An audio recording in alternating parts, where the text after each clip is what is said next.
Yes, my viewers and subscribers, you are tuned into Jamaica Politics Uncovered. If you're a new subscriber, welcome. If you're a returning subscriber, welcome back. Today, I'm going to bring you an important conversation that was had on November 11th on Facebook, where KC, King's Counsel, Valerie Neita, made a comment and a conversation followed. This conversation was in regards to Melissa Silvera and her cause of death. Guys, I want you to look at this conversation and I want you to leave in the comment and tell me what you think about this conversation and what was said by the attorney. So, on November 11th, as you guys know, it was reported that Melissa Silvera had died. And the first thing that we heard and reported by the media was that she passed away in her sleep. Several members of the media and journalists, media houses, media entities reported that she died in her sleep or of natural cause. And that includes the leader of the opposition, Mark Golding, and Member of Parliament, Bobby Montague. Police investigators have reportedly obtained a photograph that picked up a spent casing on the bed on which Melissa Silvera was allegedly murdered at her home in Stony Hill, St. Andrew in November last year. Reports initially suggested she died in her sleep, but the police upgraded the case to murder and have since charged her husband, former PNP MP Julian Silvera, with murder. I want to hear what the reporter just said, died in her sleep. Here, the Observer reported natural causes, right? That's what was first reported. The sitting Member of Parliament and friend of Julian Silvera, Bobby Montague, reported sudden passing peacefully with Julian by her side, which also suggests natural causes. The opposition leader of Jamaica, Mark Golding, the way that he spoke about the passing of Melissa made it sound like natural causes, even though he edited several times. So on November 11, 2023, this post was made on a page that supports the People's National Party called PNP Manleyites Against Capitalist Leadership. And the post says, outcomes risers are not accusing Silvera of killing his wife, who died mysteriously in her sleep with no known illness, like they accused Paulwell. For those of you who don't know, the risers are the Bunting, Golding, Silvera, Dayton Campbell, and so forth. That is the faction within the PNP who tried to overthrow Dr. Peter Phillips in 2019. And when they failed, they proceeded to sabotage the party. So scrolling through the comments, interesting exchange here. Somebody says, no known illness that we know of. And then the page says, if Silvera could help destroy PNP secretly, we don't know what he wouldn't do. Autopsy needed immediately. Somebody says, remember his son allegedly drowned while he and his helper was having a conversation in the kitchen? Now his wife mysteriously died in her sleep. Now guys, look at what the attorney, KC Valerie Neita, said. She said to the page, please stop the defamatory remarks. She did not die in her sleep. She had an aneurysm. Be careful what you post.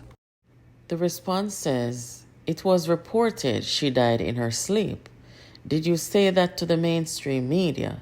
Now, I'm not sure what the KC is calling defamatory, but look at this other comment. Stop being a damn bully. The journalists in Jamaica said she died in her sleep.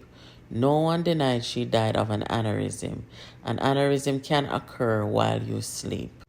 And here we have journalist Damian Mitchell saying, businesswoman Melissa Silvera, the wife of former Member of Parliament for Western St. Mary, Julian Silvera, has died. She reportedly passed away in her sleep last night. And that was posted on November 11th as well. Now, I cannot help but wonder two very important questions. Was Miss Valerie Neita acting in the capacity of defense attorney at that time, or was she deceived?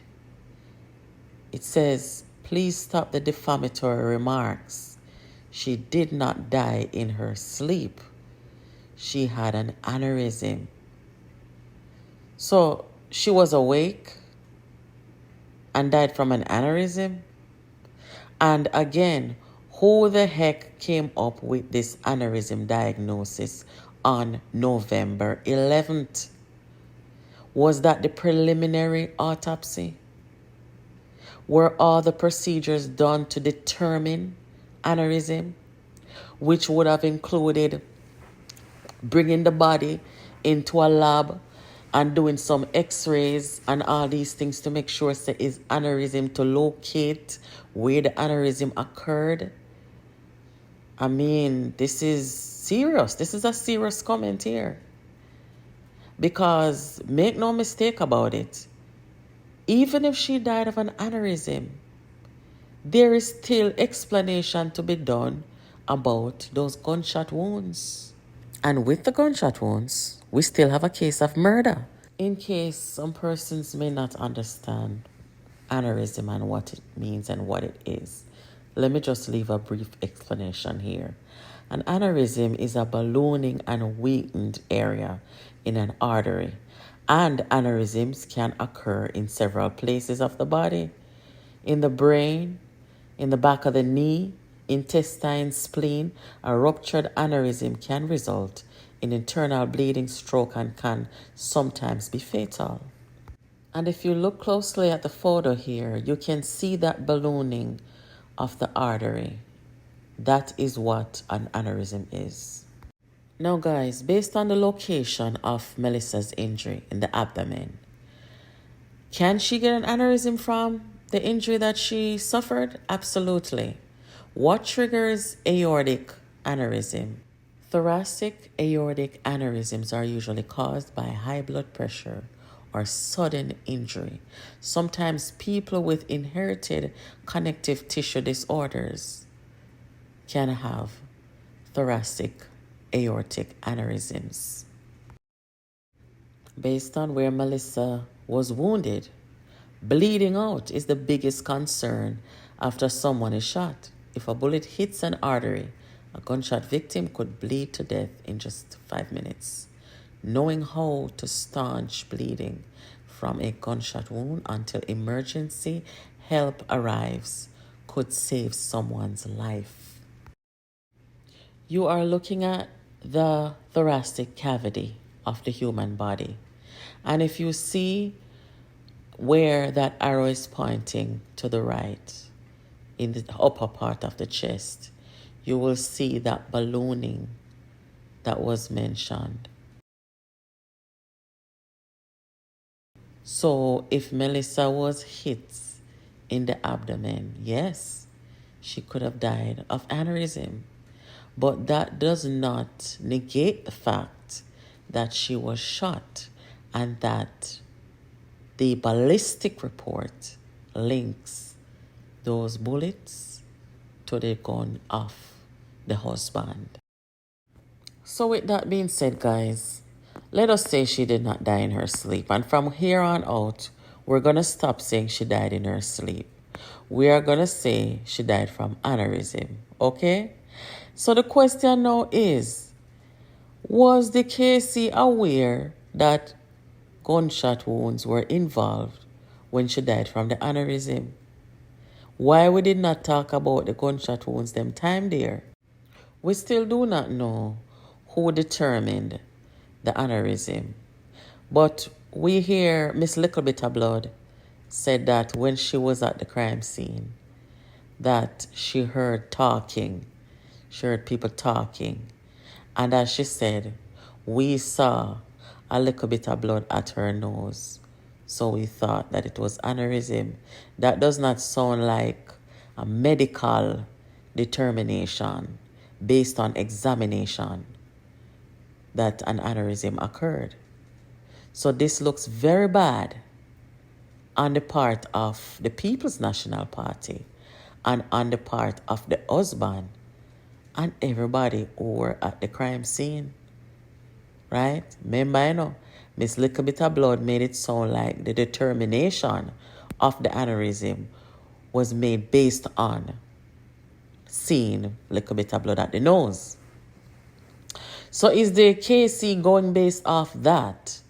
Because Valerie is pretty smart, right?